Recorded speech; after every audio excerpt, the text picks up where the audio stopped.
दोस्तों, महाभारत में ऐसी कई कहानियां हैं जो काफी रहस्यमय लगती है। हर योद्धा का जीवन पुनर्जन्म या किसी श्राप से प्रभावित था। एक ऐसी ही कहानी है महाभारत के प्रारंभ की, जिसमें देवी गंगा और शांतनु के प्रेम प्रसंग का उल्लेख किया गया है। इस कहानी के अनुसार भीष्म पितामह का संपूर्ण जीवन श्रापित था। देवी गंगा ने अपने 7 पुत्रों को जन्म देते ही जीवित ही नदी में बहा दिया था। अब इसके पीछे भी एक कहानी है जिसे बहुत कम लोग जानते हैं, तो आइए जानते हैं वो कहानी। श्रापित है। देवी गंगा के 8 पुत्र। महाभारत के आदि पर्व के अनुसार एक बार पृथु पुत्र, जिन्हें वसु भी कहा जाता था, वो अपनी पत्नियों के साथ मेरु पर्वत पर घूम रहे थे। वहाँ वशिष्ठ ऋषि का आश्रम भी था। वहाँ नंदिनी नाम की एक गाय थी। दऊ नामक वसु ने अन्य वसुओं के साथ मिलकर अपनी पत्नी के लिए उस गाय का हरण कर लिया। जब महर्षि वशिष्ठ को पता चला तो उन्होंने क्रोधित होकर सभी वसुओं को मनुष्य योनि में जन्म लेने का श्राप दे दिया। वसुओं द्वारा क्षमा मांगने पर ऋषि ने कहा कि तुम सभी वसुओं को तो शीघ्र ही मनुष्य योनि से मुक्ति मिल जाएगी, लेकिन इस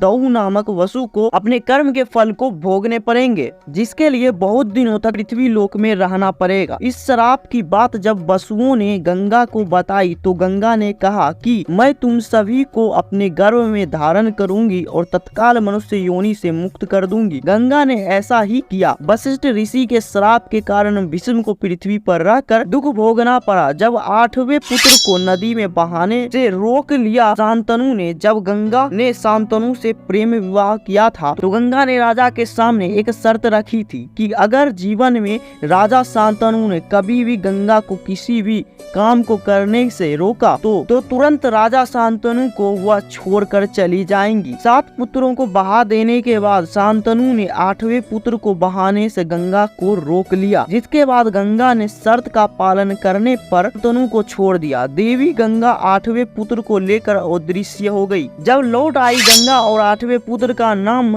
रखा गया भीष्म।